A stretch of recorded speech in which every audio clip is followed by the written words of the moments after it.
மாவு அரைச்சி புளிக்க வச்சு கஷ்டப்படாமல் இன்ஸ்டண்ட்டாக ரவையில் குழி பணியாரம் எப்படி செய்கிறதுன்னு பார்க்கலாம். 1 கப் ரவைக்கு 1/2 கப் அளவுக்கு தயிர் எடுத்துக்கலாம். கொஞ்சம் புளிச்ச தயிராக இருந்தால் நல்லாயிருக்கும். அதில் 1/4 ஸ்பூன் அளவுக்கு ஆப்ப சோடா மாவு போட்டுக்கலாம். இதை கொஞ்சமாக தண்ணி போட்டு ஊற வச்சுக்கலாம். அதுக்குள்ளே நம்ம காய்கறியெல்லாம் வெட்டிக்கலாம், சரியாக இருக்கும். ஒரு 10லேருந்து 20 மினிட்ஸ் வரைக்கும் ஊறிச்சுன்னா உங்களுக்கு நல்லாயிருக்கும். ரவை சாஃப்டாயிரும். நான் வெங்காயம், கேரட், பீன்ஸ் போட்டிருக்கேன். அப்புறம் பொடியாக நறுக்கின கொத்தமல்லி கொஞ்சம். இதை சீசனிங் பண்ணிக்கலாம், தாளிச்சிக்கலாம் கொஞ்சம் வாசனைக்கு.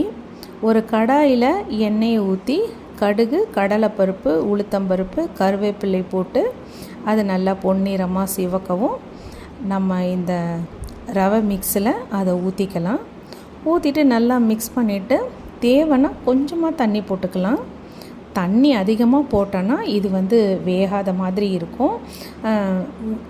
உப்பு மாவை உருண்டை பிடிச்சி வச்ச மாதிரி இருக்கும். அதனால் கொஞ்சமாக தண்ணி போட்டு வச்சுக்கலாம். டக்குன்னு கிறிஸ்பியாலாம் ஆகாது.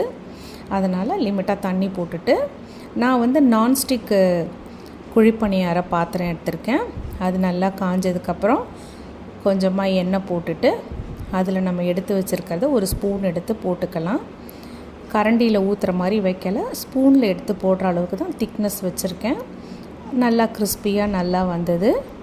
நீங்களும் ட்ரை பண்ணி பாருங்கள். இது ஸ்நாக்ஸாகவும் யூஸ் பண்ணிக்கலாம், நைட்டு டின்னருக்கு யூஸ் பண்ணிக்கலாம், பிரேக்ஃபாஸ்ட்டுக்கும் வச்சுக்கலாம்.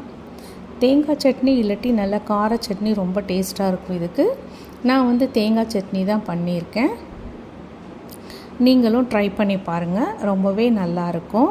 இதெல்லாம் காய்கறி எல்லாம் சேர்க்கறதுனால நமக்கு நல்ல ஃபைபர் கிடைக்கும். ரவைலாம் போடுறதுனால கொஞ்சம் லைட்டாக இருக்கும், லைட் ஃபுட்டாக இருக்கும் சாப்பிட்றதுக்கு.